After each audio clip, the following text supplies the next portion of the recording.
Bismillahirrahmanirrahim. Assalamualaikum warahmatullahi wabarakatuh. Sahabatku yang berbahagia, saya berdoa semoga Anda semuanya dalam keadaan sehat walafiat, bisa mengejar segala mimpi-mimpi Anda, dan tentunya bahagia bersama dengan orang-orang yang Anda cintai. Alhamdulillah, pada kesempatan kali ini kita kembali bertemu di channel saya ini. Semoga konten-konten yang saya hadirkan kepada sahabatku semua bisa memberikan cakrawala dan boleh jadi menjadi semacam tuntunan untuk kita semuanya tumbuh menjadi pribadi yang lebih baik lagi.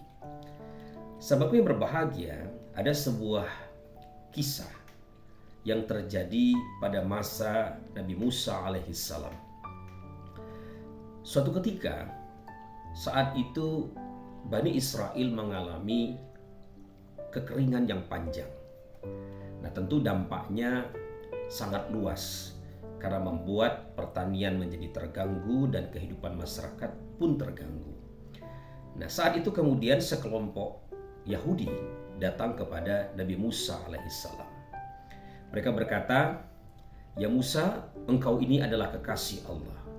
Maka mintakanlah, mohonkanlah kepada Allah agar menurunkan hujan kepada kita semuanya." Nah, mendengar permintaan umatnya tersebut, Nabi Musa kemudian mengamininya. Seperti biasa, beliau naik ke atas bukit lalu bermunajat kepada Allah, "Ya Allah, aku mohon kepadamu, turunkanlah hujan kepada aku dan kepada umatku." Lalu kemudian Allah menitahkan kepada Nabi Musa untuk mengumpulkan umat-umatnya. Kemudian di situ mereka diminta untuk beristighfar, memuji Allah, kemudian memohon kepada Allah agar diturunkan hujan. Nah, sejarah mencatat, sahabatku yang berbahagia, saat itu hadir sekitar 10.000 orang.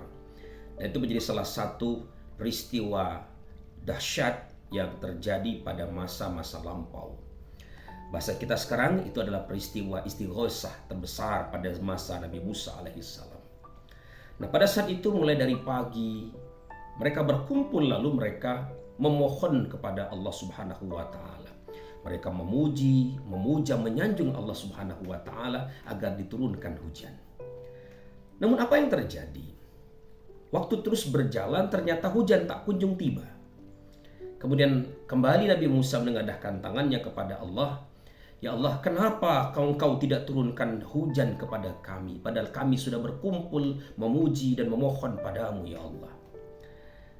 Lalu kemudian Allah menjawab, "Wahai Musa, sesungguhnya di tengah-tengah umatmu itu ada seseorang yang karena dosanya, karena perbuatannya, maka aku tidak menurunkan hujan kepada kalian.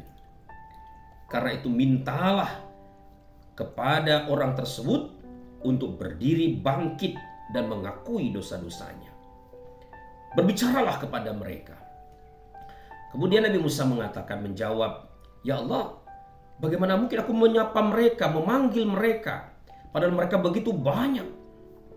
Lalu kemudian Allah mengatakan, "Katakanlah wahai Musa, nanti kami akan menyampaikannya." Nah, singkat cerita, sahabatku yang berbahagia, Nabi Musa berteriak lantang hadapan umat yang sedang berkumpul tersebut, "Saudara-saudaraku, hujan tak kunjung tiba kepada kita karena di tengah-tengah kalian ada seseorang yang karena dosanya Allah tidak menurunkan hujan kepada kita semuanya.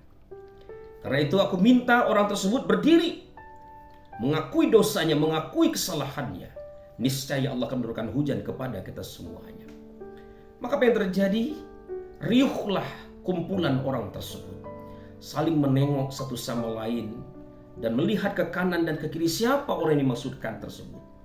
Nah, di tengah keriuhan itu ada seorang umat beliau yang merasa bahwa dialah yang dimaksudkan oleh Allah Subhanahu wa taala. Maka kemudian dalam keadaan takut, dia kemudian bermohon kepada Allah untuk mengampuni dosa-dosanya. Dia sungguh-sungguh bertaubat, dia berjanji tidak akan lagi mengulangi perbuatan dosa yang dikerjakannya itu. Nah, singkat cerita, ketika dalam penyesalan yang luar biasa tersebut, tiba-tiba hujan pun turun. Kemudian pada saat itu seluruh umat Nabi Musa alaihissalam bergembira, gegap gempita menyambut hujan yang datang. Nah, selesai hujan, kemudian Nabi Musa bertanya kepada Allah, "Ya Allah, tunjukkan padaku siapa pendosa itu." Kemudian Allah mengatakan atau menjawab pertanyaan Nabi Musa, "Wahai Musa, tatkala dia berbuat dosa, aku tidak menunjukkannya kepadamu, tidak mengungkapkannya kepadamu. Apalah lagi ketika dia sudah bertaubat, manalah mungkin aku memberitahukannya kepadamu." Nah, sahabatku yang berbahagia, kisah ini sungguh menarik untuk kita simak.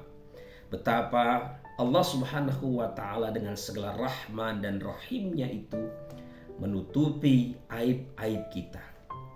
Dia tidak menunjukkan siapa pendosa tersebut. Dalam taubat yang dilakukannya, Allah menurunkan rahmatnya kepada umat Nabi Musa. Namun pelajaran lain yang bisa kita petik dari peristiwa itu adalah bahwa setiap perbuatan dosa kita ternyata tidak hanya berdampak pada diri kita, tapi perbuatan dosa itu ternyata juga berdampak pada orang-orang yang tidak berbuat dosa. Pada kasus yang tadi saya ceritakan, orang itu berbuat dosa dan dampaknya Allah tidak turunkan hujan kepada umat Nabi Musa. Nah, karena itulah jangan pernah berpikir ketika kita berbuat dosa bahwa saya yang berbuat dosa, ini urusan saya, ditanggung jawab saya. Anda tidak perlu pusing memikirkan saya.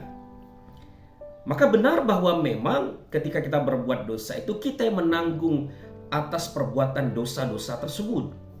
Namun, sahabatku yang berbahagia, dampaknya dari dosa itu ternyata tidak hanya terjadi pada kita yang berbuat dosa, tapi juga terjadi pada orang yang tidak melakukan dosa tersebut.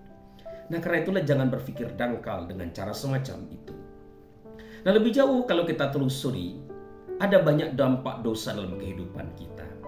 Selain yang tadi sudah saya utarakan, dampak kedua, dosa itu ternyata menzalimi diri kita semuanya. Kita ini oleh Allah dilahirkan dalam keadaan fitrah. Para ulama kita mengatakan fitrah kita itu ada beberapa. Satu, bertuhan. Yang kedua, mencintai kebenaran, mencintai keindahan, dan mencintai kebajikan. Nah, ketika kita berbuat dosa, maka sebenarnya kita sedang menzalimi fitrah kita tersebut. Potensi demikian baik, demikian luar biasa itu tergerus karena perbuatan-perbuatan dosa yang kita kerjakan. Yang kedua, dosa itu sahabat yang berbahagia ternyata bisa menggelapkan hati kita. Hati itu adalah sumber nur, sumber cahaya di dalam kehidupan kita. Nah, ketika kita berbuat dosa, kata Rasulullah, dia layaknya cermin. Ketika kita berbuat dosa, ada satu noktah. Berbuat dosa lagi ada noktah yang kedua, dan seterusnya. Sehingga pada dampaknya, lama-kelamaan daya pantul cermin tersebut menjadi sirna. Nah, demikianlah ketika kita berbuat dosa. Lama-kelamaan, nur yang ada di dalam hati kita tersebut menjadi hilang kemampuannya, hilang daya petunjuknya. Yang ketiga, sahabatku yang berbahagia, dosa itu juga membuat kita menjadi sulit mendapatkan petunjuk. Sesungguhnya Allah Subhanahu wa Ta'ala memberikan begitu banyak petunjuk dalam kehidupan kita. Saya teringat Zunnun Al-Misri pernah mengatakan ada dua jenis petunjuk yang Allah hadirkan dalam kehidupan kita setidak-tidaknya. Yang pertama beliau sebut sebagai Al-Mashhud. Al-Mashhud itu adalah petunjuk-petunjuk yang Allah hadirkan dalam bentuk apa yang kita saksikan. Pergantian siang dan malam misalnya. Perubahan dalam fisik kita, semuanya adalah al-mashhud. Yang kedua, kata Zunnun Al-Misri, Allah juga memberikan petunjuk dalam bentuk al-mashhud. Kita mendengarkan nasihat dari istri kita, dari suami kita, dari anak kita, dari ustadz-ustadz misalnya, atau yang kita baca dalam kitab suci dan lain sebagainya. Itu semuanya adalah petunjuk yang kita tangkap, kita terima melalui apa yang kita dengarkan. Nah, orang yang kemudian banyak berbuat dosa, dia jadi kehilangan kepekaan terhadap itu semuanya. Nah, yang terakhir, sahabatku yang berbahagia, perbuatan dosa itu juga membuat kehidupan kita menjadi sempit. Bahkan kita dibangkitkan Allah dalam keadaan buta. Nauzubillah min zalik. Dalam Al-Quran surat Toha ayat 124, Allah berfirman, Wa man a'rada an zikri fa inna lahu ma'isyatan donka wa nasuruhu yaumal qiyamati a'ma. Bayangkan, kita ini akan dalam keadaan sulit, penuh himpitan. Berbagai ikhtiar kita gagal, berbagai usaha kita menjadi mentah di sana sini. Kita sulit mencari nafkah, menjaga marwah kita, menghidupi keluarga kita. Itu yang terjadi kalau kita kemudian banyak berbuat dosa. Dan lebih dari itu, ketika kita kembali kepada Allah, berkumpullah seluruh makhluk yang ada diciptakan oleh Allah tersebut, dan kita dibangkitkan dalam keadaan buta. Alangkah nestapanya jika kita hidup dalam keadaan semacam itu. Karena itulah, sahabatku yang berbahagia, yuk kita berbenah. Kalau kita berbuat dosa, mari kita bertaubat. Karena taubat itu adalah langkah awal, langkah pertama yang bisa kita lakukan untuk memperbaiki diri kita semuanya. Terima kasih atas perhatiannya. Mudah-mudahan bermanfaat. Wassalamualaikum warahmatullahi wabarakatuh.